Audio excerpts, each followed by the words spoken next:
আসসালামু আলাইকুম এসএসসি ভাইরা, আজকে তোমাদের সাথে মানে কেমিস্ট্রির খুব গুরুত্বপূর্ণ একটা টপিক সংকর নিয়ে আলোচনা করব।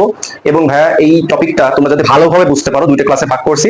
আজকে হচ্ছে ফার্স্ট ক্লাস, যেখানে আমি তোমার যে সিগমা বন্ধনের মাধ্যমে যৌগ গঠন এই রিলেটেড যাবতীয় কনসেপ্ট ক্লিয়ার করে দিব এবং সংকরানের যে বেসিকটা সেটা ক্লিয়ার করব। এবং নেক্সট ক্লাসে ইনশাআল্লাহ পাই বন্ধনের মাধ্যমে যৌগ গঠনের কনসেপ্টটা এবং অ্যাডমিশনের জন্য যে কিছু বিষয় লাগে আর কি, সেই বিষয়গুলো কিন্তু কমপ্লিট করে দিব ইনশাআল্লাহ।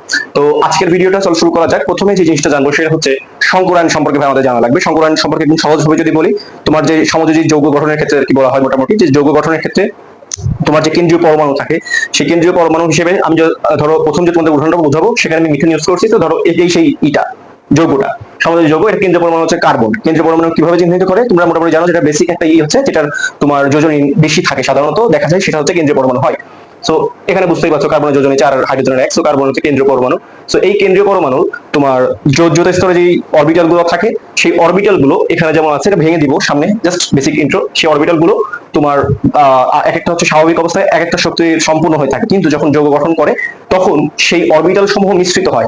মিশ্রিত হয় ওয়ার্ডটা বোঝানো হয় জাস্ট বোঝার জন্য, যে মিশ্রিত হয়ে সমশক্তি সম্পূর্ণ অরবিটাল তৈরি করে, তারপরে যৌগটা সুন্দরভাবে গঠিত হয়। এই যে সিস্টেমটা বা প্রসেসটা, এই যে তোমার মূল কথা হচ্ছে যে এই অসম শক্তির অরবিটাল থেকে যোজ্যতা স্তরের সমশক্তি সম্পন্ন অরবিটাল যে তৈরির যে প্রক্রিয়া, এটা হচ্ছে সংকরায়ন এর মূল থিম বা মূল কনসেপ্ট। এবার এই বিষয়টা আমরা একদম ভেঙে বুঝবো যাতে আমাদের বোর্ডে কোশ্চেনে আসে, যে কোনো প্রশ্ন ভালোভাবে পারি। সেই জন্য দেখো আমি তোমাদের ইউজ করছি হচ্ছে মিথানের উদাহরণটা, যেটা সবচেয়ে বেশি কমন একটা উদাহরণ। তো তোমাদের যদি ধরো সে এখানে জিজ্ঞাসা করে কি বোর্ড পরীক্ষা দেখবে যে বলবে ভাই এটা গঠন লেখো, এই যৌগটার গঠন লেখো, ওই যৌগটার গঠন লেখো। তো আমি বলছি যে এই মিথেনের গঠন লিখবো। তো লেখার ক্ষেত্রে প্রথমে কি করবা, পরমাণুটির আগে তুমি ইলেকট্রন বিন্যাস, দুইটা ইলেকট্রন বিন্যাস করবা। এটা করবা না, এটা হচ্ছে জাস্ট বেসিক তোমাদের করার জন্য দিছি। দুইটা ইলেকট্রন বিন্যাস কি করবা, আগে তুমি নরমাল ইলেকট্রন বিন্যাস করবা। সো তোমাদের এখন যেহেতু এইচএসসি তে উঠে গেছে, তোমাদের জানা উচিত যে ইলেকট্রন বিন্যাসটা কিন্তু আমরা এখন একটু একটু জাস্ট অ্যাডভান্স, যেটাকে বলে একটু অ্যাডভান্স লেভেলে করবো। সেটা হচ্ছে জাস্ট এখানে পি না দিয়ে এখানে জাস্ট পি x1 এটার উপর একটা দিব, আর একটা 2p y1 দিব, ঠিক আছে। আর তুমি যেহেতু কনসেপ্টটা এখানে যেটা ফাঁকা থাকবে আর কি, ক্ষেত্রে সেটা অবশ্যই দিবা এবং ওটার উপর জিরো দিয়ে দিবা। যেমন কার্বন পরমাণুর ক্ষেত্রে ফাঁকা আছে একটা, বুঝতে পারছো। এখন ভাইয়া যে কোনো যৌগ গঠনের ক্ষেত্রে কি হয়, যে তোমার যে কেন্দ্রীয় পরমাণুটা থাকে সেটার তোমার যে ইলেকট্রন গুলো, যোজ্যতা স্তরের ইলেকট্রন গুলো, সেটার কিন্তু উত্তেজিত অবস্থায়, মানে উত্তেজিত অবস্থায় তোমার যৌগ গঠন করে। উত্তেজিত অবস্থায় যে কোনো পরমাণু উত্তেজিত হতেই হবে, সেই উত্তেজিত মানে অবস্থায় যৌগ গঠন করে। এবং এই উত্তেজিত হওয়ার কারণে কি হয়, এই যে পরমাণু তুমি লক্ষ্য করছো, এই যে পরমাণু যে তোমার ইলেকট্রন গুলো সুন্দরভাবে সাজানো ছিল অরবিটালে, সেই ইলেকট্রন গুলো কি হয়, ইলেকট্রন গুলো তোমার যেটা মানে প্রথম দিকে যেটা কম শক্তি স্তরের একটা আছে, যেটা মানে কম শক্তি স্তরে যেটা আর কি ইলেকট্রন থাকে।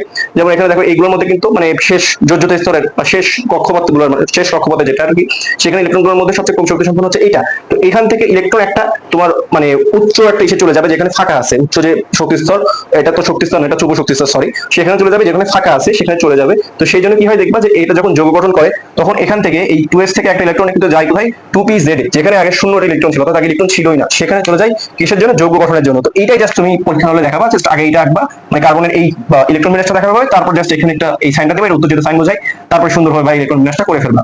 যে এখানে 2s1 হবে, একটা ইলেকট্রন চলে গেল, আর এখানে px1, এখানে 2py1, আর এখানে 2pz, এখানে বললাম যে একটা ইলেকট্রন চলে আসলো। আসলো, ক্লিয়ার। কেন আসলে কারণটা কিন্তু বুঝালাম, এবং সামনে যেগুলো আলোচনা করবো সব ক্ষেত্রে কারণ একই জিনিস, ওটা আমি রিপিট করবো একবার, তখন আরেকবার ভালোভাবে বুঝাবো। এবার খুব সহজ, মানে এই পর্যন্ত তুমি আসলে সহজ। এগুলো একটু জাস্ট ব্যাখ্যা লিখবা, একটু দেখাবো আর কি, জাস্ট তুমি কি করছো ওটা জাস্ট লিখবা, একটু দেখাই দিবা। তারপরে সিম্পল হিসাব, যে এই যে কার্বন তোমার মানে সংকরণের মূল কনসেপ্ট, যে ভাই এগুলো কিন্তু দেখো সমশক্তি সম্পন্ন না, ঠিক আছে। এটা হচ্ছে এস, এটা হচ্ছে পিএক্স, এটা পিওয়াই, এটা পিজেড, সমশক্তি সম্পন্ন না।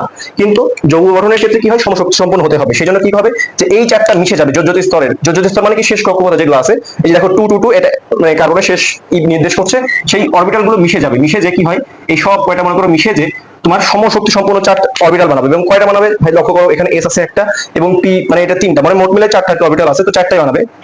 এবং প্রত্যেকটা শক্তি সমান হবে, যেটাকে প্রকাশ করা হয় হচ্ছে সাই দ্বারা, মানে নতুন শক্তি সম্পন্ন ইটা, এবং এটা সাই ওয়ান অ্যাকচুয়ালি এভাবে প্রকাশ করা হয়। সো এটা হচ্ছে একটা, তারপরে তোমার ধরো 2 সাই, এর ওয়ান উপরে থাকবে, এটা মানে সাই ওয়ান, এটা মোটামুটি বলতে গেলে প্রকাশ। আর 2টা হচ্ছে তোমার সর্বশেষ যে ইলেকট্রন ইটা থাকবে, যোজ্য স্তরে থাকবে, সেটা সামনে দিতে হবে, সাই 2।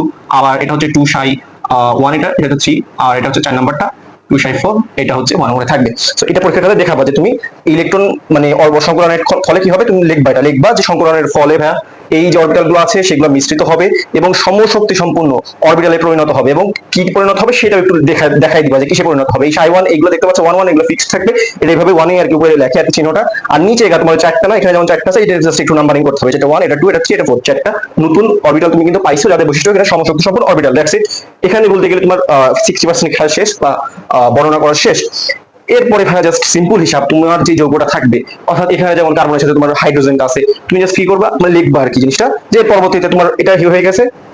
এদের আরেকটা বৈশিষ্ট্য একটু বলে দিই ভাই, যখন দেখো এই অরবিটাল গুলো যখন তোমার তৈরি হয়, এদের বৈশিষ্ট্যটা হচ্ছে এইটা, যেমন ধরো তোমার চারটাই, এখানে চারটা হিসের মধ্যে কি কি ছিল এটা তুমি দেখবা হচ্ছে ইসের ক্ষেত্রে, যে মানে আদি থেকে, যে এখানে এস ছিল কিন্তু একটা, আর পি ছিল তিনটা, তার মানে কি এটার সংকরায়নটা কি হবে, এসপি কিউব, এভাবে কিন্তু ভাই নির্দেশ মানে নির্ণয় করে।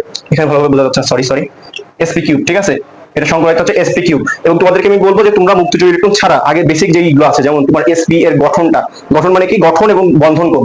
তো এসপি কিউবের বন্ধন কোণটা কত তোমরা জানো মোটামুটি, এসপি কিউব এর বন্ধন কোণ কিন্তু 109.5, পাঁচ কত যেন, পাঁচ, আমি পাঁচ ধরছি। আর গঠনটা কি, এসপি কিউবের ক্ষেত্রে এসপি কিউব এর গঠনটা হচ্ছে তোমার ধরো একটু চতুস্তলকীয়, হ্যাঁ চতুস্তলকীয়, একটু মানে ভুলে গেছিলাম আর কি, সরি ফর দ্যাট। এবার বড়টা চতুস্তলকীয়, তোমাদের যেটা বলছিলাম যে তোমরা যে একটা কাজ করবে প্রথমে, যারা একদমই পড়োনি, তোমরা SP cube, SP square, SP cube D এবং এসপি কিউব ডি স্কোয়ার, এই পাঁচটার আগে মুক্তজোড় ইলেকট্রন অবস্থা ছাড়া, অর্থাৎ জেনারেল যে অবস্থা, সেই জেনারেল কেসে এগুলোর গঠন এবং বন্ধন কোণটা একটু মুখস্থ করবা। পরবর্তীতে মুক্তজোড়ের ক্ষেত্রে সেটা আলাদা হিসাব, সেটা পড়ে, কিন্তু আগে মূল যে বেসিকগুলো আছে সেগুলো আর কি ভালোভাবে ক্লিয়ার করবা।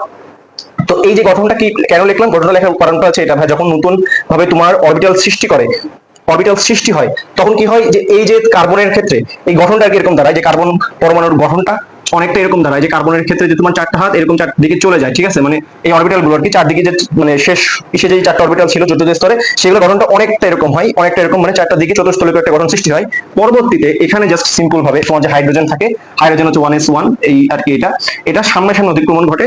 অতিক্রমণ করে কি হয়, যে এখানে দেখো এই যে এভাবে আর কি সামনাসামনি, জাস্ট সিম্পল ভাবে তুমি চিত্রটা এইভাবে এঁকে দিবা এবং এখানে একটা হাইড্রোজেন রেখে দিবা, 1s1 যে হাইড্রোজেনটা আর কি আছে এটা লিখবা, অবশ্যই কিন্তু লিখবা, এবং চিত্রটা অবশ্যই দিয়ে ভালো, খুব ভালো হয়। ঘ নম্বরে একটা চিত্র মাস্ট দিতে হবে।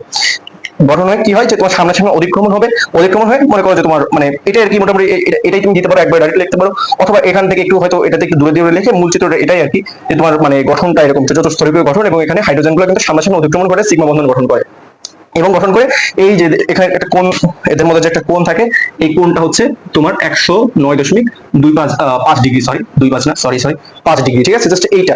তো সার্বিকভাবে ভাইয়া চেষ্টা করছি যে CH4 বা মিথেন এর সংকরায়ন বোঝানোর মাধ্যমে এইটা যদি ভালোভাবে তোমরা বুঝতে পারো, তাহলে এই একযোজি যতগুলো আছে সব কিন্তু বুঝতে পারবে। আমি উদাহরণ দিতে পারি তোমাদেরকে, এইটা হচ্ছে মানে মিথেনের ক্ষেত্রে কিভাবে গঠন হয়, কি কি করবে এখানে দেখো লিখে দিচ্ছি। যে প্রথমে আমি কি করছি, প্রথমে আমি এটা আরেকটা বুঝাই, তাহলে এটা ভালোভাবে হবে। প্রথম মানে কাজগুলো আমি আরেকটা ভালোভাবে বুঝলে হয় ইনশাআল্লাহ। এই যে সিগমা বন্ধনে যেগুলো আর কি আছে, যে এক মানে একটা হাত দিয়ে আর কি সব হয়, বা সিগমা বন্ধনের কনসেপ্ট, সেগুলো কিন্তু ভালোভাবে তোমরা যে কোনোটা যদি আসে পেয়ে যাবে ইনশাআল্লাহ।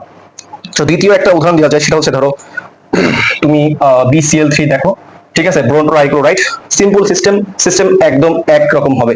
সেটা কি, তুমি সুন্দরভাবে ভাবে বোরনের ইলেকট্রন বিন্যাস করবে। এক্ষেত্রে আমি ওই যে বললাম যে এখন টাইম কি করছি না, দ্রুত করে আগে জাস্ট 1s2 2p কি 3 2p3 1s2 2p3, হ্যাঁ। তো 3টাকে কিভাবে লিখবো দেখো, 2p x1 2p y1 2p z1, ঠিক আছে। এটা হচ্ছে বোরন ট্রাইক্লোরাইড। বোরন ট্রাইক্লোরাইডের ক্ষেত্রে তোমার হচ্ছে ইলেকট্রন বিন্যাস, সরি এই সরি একটু সরি ইলেকট্রন বিন্যাসটা একটু ভুল লিখছি, 2s2 2p x1, সরি এটা হচ্ছে ইলেকট্রন বিন্যাসটা একটু ভুল লিখে ফেলছি। সো এটা হচ্ছে বোরন ট্রাইক্লোরাইডের ক্ষেত্রে হচ্ছে তোমার ইলেকট্রন বিন্যাস, ঠিক আছে। এখন ভাই এটা তোমার যখন যৌগ গঠন করবে উত্তেজিত অবস্থা হবে, বারবার বলছি যে এরকম দেখাবা, এবং এখান থেকে কিন্তু একটা ইলেকট্রন চলে যাবে। আমরা বলছি যে তোমার যৌগিক স্তরে যে ইলেকট্রন থাকবে সেটা কম শক্তি স্তর যেটা আর কি, সেখান থেকে একটা ইলেকট্রন কোথায় যাবে, যেটা ফাঁকা থাকবে। সো এখানে তুমি এখানে পাশে লিখতে পারো যে 2py0, এখানে কিন্তু ছিল না, হ্যাঁ, মানে বোরনের 5টা না, বোরন 5টা ছিল। সো এখানে দেখো যে তোমার এখানে দুটো ছিল, এখানে এটা ছিল, এবং যেটা শূন্য আর কি যেটা ছিল, এটা তুমি আগে থেকে তো বুঝতেই পারবা এটা কোথায় যাবে আসলে, সেটা উপর দিলে কিন্তু সুন্দর লাগবে দেখতে। এই দুইটা ইলেকট্রন অবশ্যই দেখাবা। তারপরে সিম্পল হয় ভাই, এখান থেকে একটা চলে যাবে, কারণ কিন্তু বলছি যৌগ গঠন করে তোমার এই অরবিটাল থেকে ইলেকট্রন শক্তি শোষণ করে এবং উচ্চ শক্তি স্তরে উপশক্তি স্তরে চলে যায়, উচ্চ উপশক্তি স্তরে তোমার মানে চলে যায়, একটা জায়গা থেকে আরেকটা জায়গায় চলে যায়। সো তখন কি হবে, এখানে একটা ইলেকট্রন থাকবে, আবার অবশিষ্ট থাকবে, এখানে আগে থেকে একটা ছিল এবং এখানে যে নতুন একটা যুক্ত হলো। তো সবশেষে দেখতে পাচ্ছ ভাই, এখানে যোজ্য স্তরে 3টা অরবিটাল পাওয়া গেছে। 3টা অরবিটাল থেকে বলছি যে ভাই 3টাই তো তৈরি হবে, তাই না, সমশক্তি সম্পন্ন। এবং এখানে এটা কিভাবে প্রকাশ করে এটা কিন্তু বলছি, উপরে যে চিহ্ন রাখবে এবং এটা 1 নাম্বার, এটা হচ্ছে উপরে চিহ্নটা থাকবে এবং এটা 2 নাম্বার, আর এটা হচ্ছে উপরে চিহ্ন থাকবে, এটা হচ্ছে 3 নাম্বার। তিনটা সমশক্তি সম্পন্ন ই তৈরি করলো। তারপরে এটার গঠনটা কি বা এটা কোন ধরনের সংকরায়িত সেটা কিভাবে বুঝবো? এই সিম্পল হবে, তোমরা ওই যে মূল জায়গায় চলে যাবা, যে দেখবা যে এস কয়টা ছিল পি কয়টা ছিল, একদম সহজ হবে। এখানে এস কয়টা ছিল, এখানে একটা এস ছিল এবং পি মাত্র দুইটা ছিল, যে 2px py। সো এটা কিন্তু বুঝতে পারছি, তাহলে এস একটা পি দুইটা, তাহলে কি SP square, SP square SP two যেটা বলো। তো ওই যে বলছিলাম যে এখানে তুমি মোটামুটি মানে এই দেখবা যে বোরন ট্রাইক্লোরাইডের ক্ষেত্রে তোমার এখানে যে দুইটা জিনিস দেখার আর কি এখানে বলছি, যে মোটামুটি যে এখানে দেখবে মুক্তিযোগ ইলেকট্রন আছে কিনা, বোরনের নাই। আজকে মোটামুটি বলছি, আজকে সিগমা বন্ধনগুলো বোঝাবো। তো মুক্তিযোগ ইলেকট্রনের কনসেপ্ট আজকে দিব, শেষের দিকে একটা দিব, শেষের দিকে একটা উদাহরণ দিব। তো এখানে যেহেতু নাই, তো সিম্পল ভাবে বলছিলাম মুখস্থ করতে। দেখো এসপি স্কয়ারের মানে গঠনটা কি, ত্রিভুজাকৃতি, তাই না? ত্রিভুজাকৃতির। তো এটা কিভাবে হয় দেখো, এখানে ওই একই ঘটনা, তুমি জাস্ট লিখবা যে যখন তোমার সমশক্তি সম্পন্ন অরবিটাল তৈরি হয়ে যাবে, তখন বোরনের যে এটা থাকবে, বোরনের যে অরবিটাল গুলো আর কি, সেটার গঠনটা অনেকটা এরকম ত্রিভুজাকৃতির হয়ে যাবে, ঠিক আছে? এই গঠনটা অনেকটা ত্রিভুজাকৃতি হয়ে যাবে, বোরনের যে গঠনটা অনেকটা ত্রিভুজাকৃতির হয়ে যাবে। এবং পরবর্তীতে জাস্ট সিম্পল ভাবে শেষে লিখবো যে তার পরবর্তীতে যে ক্লোরিনের তোমার এটা ইলেকট্রন বিন্যাস তুমি করতে পারো। ক্লোরিনের ইলেকট্রন বিন্যাস করলে সম্ভবত এটা করে দেখায় আর কি। ধরো 1s2 2s2 2p6 3s2 3p6, মানে শেষে যে ইটা থাকবে আর কি, এটা 3p5 হবে আর কি। তো 3p5 যদি এটা হয়, তাহলে 3s2 3p5, তাহলে শেষেরটা আর কি 3, ভুল না, ভুল হবে না অবশ্যই, 3p মনে করো 3pz1, হ্যাঁ 3pz1 আর কি। ক্লোরিনের এই যে ইটা আছে 3pz1, এই অরবিটালে যে ইলেকট্রনটা আছে সেটা কিন্তু এটার সাথে তোমার মানে যৌগ গঠন করবে বা অতিক্রমণ করবে, এবং অবশ্যই দেখবে সামনাসামনি অতিক্রমণ করবে, কারণ এটা একক বন্ধন আর কি ইয়ে থাকে ক্লোরিনের ক্ষেত্রে। এখানে কিন্তু তোমার দুইটা বন্ধনের ব্যাপার নাই, সিঙ্গেল বন্ধন আছে, এই জন্য কিন্তু সামনাসামনি অতিক্রমণ করবে এবং সিগমা বন্ধন গঠন করবে। এটা তুমি দিতে পারো যে 2pz1 অরবিটালের মাধ্যমে আর কি সামনাসামনি অতিক্রমণ করবে, যদি না ইচ্ছা করে নাও দিতে পারো, জাস্ট ডাইরেক্ট লিখে ফেলতে পারো যে পরবর্তী এইটুকু আর কি যে কনসেপ্টটা আলোচনা করবো, যে বোরন থেকে কিভাবে গঠনটা পাওয়া যায়। অরবিটাল যখন শেষ ছিল সমশক্তি সম্পন্ন, তারপরে এই যে ওই অরবিটাল গুলো অনেকটা ত্রিভুজাকার গঠনে কিন্তু তোমার রূপ নাই বা ত্রিভুজাকার গঠনে পরিণত হয় অরবিটাল গুলো বোরনের চারপাশে বা যোজ্য স্তরে। তারপরে ওখানে আর কি ক্লোরিন গুলো যেগুলো ছিল, তিনটা ক্লোরিন তোমাকে যেটা বের করতে বলছে, সুন্দরভাবে সিম্পল ভাবে তুমি লিখে দিবা যে যৌগ গঠন করে, অতিক্রমণ করে, সামনাসামনি অতিক্রমণ করে BCl3 যে যৌগটা সেটা মূলভাবে গঠন করে। তো এটা ছিল হচ্ছে BCl3 এর গঠন। এবং এই একই ভাবে তোমাদের শেষে আজকে যে উদাহরণটা দিব সেটা হচ্ছে এটা হচ্ছে আজকে দিব হচ্ছে NF3 যে যৌগটা আছে সেটা দিব। তোমাদের নাইট্রোজেন যে ফ্লোরাইডের যে যৌগটা আছে সেটা হচ্ছে NF3, এখানে এটা এতক্ষণ লেখা ছিল সরি, NF3, ঠিক আছে? এই NF3 টার মাধ্যমে আজকে এটা ঠিক শেষ করব। এটার একটা আছে, সেটা হচ্ছে আমরা এর গঠনটা যদি লক্ষ্য করি, তোমার নাইট্রোজেনের ক্ষেত্রে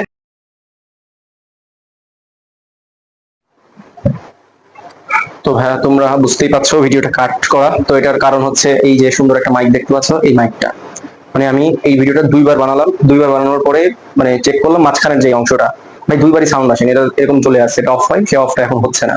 মানে এটা আমার কাছে খুবই বিরক্ত লাগছে। তো আমি ক্লাসটা শেষ করছি। তো NF3 যে একটা উদাহরণ ছিল, সেই উদাহরণটা আজকে ক্লাসটাতে আমি ওটা দিচ্ছিলাম, ওটা দিচ্ছি না। ওটা একটা দুইটা কারণ আর কি আছে, একটা তো এখন ভালো লাগছে না, এখন জাস্ট আরেকটা দিব যেটার সাথে আর কি সামঞ্জস্যপূর্ণ হবে। আর নেক্সট একটা কারণ হচ্ছে ওইটার জন্য মানে ভালোভাবে বোঝার জন্য একটা থিওরি নিয়ে আলোচনা করব, সেটা বোঝার সাথে সাথে অবশ্যই সেটা তোমাদের ওই থিওরিতে খুব শীঘ্রই জানাবো ইনশাআল্লাহ। সুতরাং এই বিষয়টা তোমরা একটু সুন্দর দৃষ্টিতে দেখবা। তো দেখো আজকে আমি শেষ যে অংশটা আলোচনা করছি সেটা হচ্ছে BeCl2, এটা নিয়ে আলোচনা করছিলাম আর কি। সো এটার সংকলনের কনসেপ্ট যদি তোমাকে বের করতে বলে, গঠন দেখাতে বলে, একই কনসেপ্ট খাটাবা বা বেরিলিয়ামের তুমি ইলেকট্রন বিন্যাসটা সুন্দরভাবে করে দিবা 1s2 2s2, এবং আমি বলছি যে তুমি যেখানে বুঝতে পারো যে তুমি এখানে কোন অরবিটালটা তুমি ইলেকট্রন একটা যাবে আর কি, সেটা সুন্দরভাবে এখানে বুঝবা। এখানে দেখো পি এর কোনো একটাও নাই, তাহলে অবশ্যই এক্সট্রাতে আর কি আগে বসবে, সেখানে আগে জিরো দেখাবা, পরবর্তীতে উত্তেজিত অবস্থায়। এখানে লক্ষ্য করে একটা জিনিস বলে রাখি, যে এখানে কিন্তু সবসময় এমন হবে না যে এই তিনটা কিন্তু মানে ফাঁকা থাকবে, এমনও দেখবা যে কিছু ক্ষেত্রে এই তিনটাই কিন্তু পূর্ণ হবে, এই তিনটাতে দেখবা আছে, ওটা কিন্তু আরেকটু আলাদা ভাবে কাজ করবো, সেটা নিয়ে আজকে আলোচনা না, সেটা নিয়ে সামনে ক্লাস আলোচনা হবো ইনশাআল্লাহ। তো দেখো বেরিলিয়ামের এটা এখানে যেহেতু ফাঁকা আছে, তাহলে স্বাভাবিকভাবে বলছি যে এখান থেকে একটা ইলেকট্রন তোমার মানে এস থেকে চলে যাবে, এস থেকে এখানে একটা চলে আসবে আর কি। সো তখন জাস্ট সিম্পল ভাবে একই জিনিস, জাস্ট একটু মানে দুইবার দেখালে জিনিসটা সুন্দর লাগবে। এখানে ওয়ান হবে, সরি মানে এতক্ষণ করছি তো এখন ভালো লাগছে না, যাই হোক আমি একটু করে করছি, তোমাদের আমি কনসেপ্ট ভালোভাবে বোঝানোর চেষ্টা করবো, একটু কষ্ট করে দেখো। সেটা হচ্ছে এটা বেরিলিয়ামে করে ফেলার পরে কি হবে, স্বাভাবিক যে নিয়মটা তুমি জাস্ট সুন্দরভাবে লিখবা, তোমার যোজ্য স্তরে যে অরবিটাল গুলো আছে সেগুলো একসাথে মিশে যাবে এবং মিশে তোমার সমশক্তি সম্পন্ন ইয়ে হবে, এবং ওটা জাস্ট নাম্বারিং করে দিবা, যেটা হয়ে গেল। এবং এই দুটা অরবিটাল গুলো কিভাবে থাকে বেরিলিয়ামের যোজ্য স্তরে, এমন ভাবে থাকে, গঠনটা অনেকটা এমন ভাবে থাকে যে 180 ডিগ্রি, অর্থাৎ দুই দিকে 2 মেরুতে থাকে এবং 180 ডিগ্রি যে অ্যাঙ্গেল থাকে সেই অ্যাঙ্গেলে থাকে। এবং আমরা আরেকটা জিনিস এখানে তোমরা দেখে বুঝতে পারছো যে ভাই এটার যে তোমার যৌগ গঠনকালে যোজ্যতা স্তরে কয়টা অরবিটাল অংশগ্রহণ করেছিল, দুইটা অরবিটাল অংশগ্রহণ করেছিল, যেখানে একটা ছিল এস, একটা হচ্ছে পি। সো একটা এস এবং একটা পি মানে কি এসপি সংকরায়িত, ঠিক আছে, সরি আচ্ছা এসপি সংকরায়ন আর কি, এসপি সংকরায়ন, একটা এস একটা পি। এবং তোমাদেরকে বলেছিলাম যে তোমরা মুক্তযোগ ইলেকট্রনের ইটা ছাড়া যে এইগুলো আছে SP square, SP cube, SP cube D এবং এসপি কিউব ডি স্কয়ার, এই পাঁচটা ভালোভাবে মুখস্থ করবা, তার বন্ধন গুণ এবং গঠন সহ। তো এসপি এর গঠনটা কি ছিল, এসপি এর গঠনটা কিন্তু ছিল তোমার সরলরৈখিক, ঠিক আছে, সরলরৈখিক। তাহলে ওইটা জাস্ট এই গঠন এরকম পাবা, সেম টু সেম। পরবর্তী জাস্ট তোমার এই যে ক্লোরিন যেটা আর কি আছে ডাইরেক্ট বসাই দিতে পারো, মানে এখানে দুটাই। অথবা অথবা তুমি ওই যে ক্লোরিনের যে ইলেকট্রন বিন্যাস আছে সেই ইলেকট্রন বিন্যাস অনুযায়ী তুমি ওইটা দেখাতে পারো, ওই যে তোমার দেখাইছিলাম না যে ইলেকট্রন বিন্যাস করে ওই 3 DZ। আমার এখন ভালো লাগছে না আর কি, অনেকক্ষণ ধরে করছি তো, সরি সরি। সো এই 3 DZ, এই 3PZ1, এই ইটা, এই অরবিটালটাকে অতিক্রমণ করে এবং সামনাসামনি অতিক্রমণ করে, অবশ্যই এটা লিখবা। সিগমা বন্ধন গঠন করে এবং সব মিলে BCl2 যে গঠনটা করে। মূল কনসেপ্ট কিন্তু এটাই, তিনটা আর কি এখানে লিখে দিয়েছিলাম, এখন মুছে ফেলছি আর কি। যে সিম্পল ভাবে তুমি আগে এই ইলেকট্রন বিন্যাস উত্তেজিত অবস্থাটা বের করবা, পরবর্তীতে সেটা একসাথে মিলে যে তোমার নতুন শক্তি, সমশক্তি সম্পন্ন যে অরবিটাল বানায় সেটা একটু জাস্ট প্রকাশ করবা। আর সবার শেষে সুন্দরভাবে গঠনটা দেখাবা, চিত্র ঘ নম্বরে অবশ্যই দিতে হবে। এবং তোমার মানে কেন্দ্রীয় পরমাণুটা অ্যাকচুয়ালি মেন, ঠিক আছে? কেন্দ্রীয় পরমাণুটা ভালোভাবে বোঝালে হবে, ওই মানে বাকি যে আরেকটা আছে ওটা অতটাই না, জাস্ট ডাইরেক্ট তুমি দিতে পারো যেভাবে গঠন হয়ে যায়। এবং চেষ্টা করবো আরেকটা কাজ করতে হবে, তুমি বন্ধন কোণটা দিলে একটু সুন্দর লাগে, ঠিক আছে? বন্ধন কোণ এটা কিন্তু 180 ডিগ্রি জানা যায়।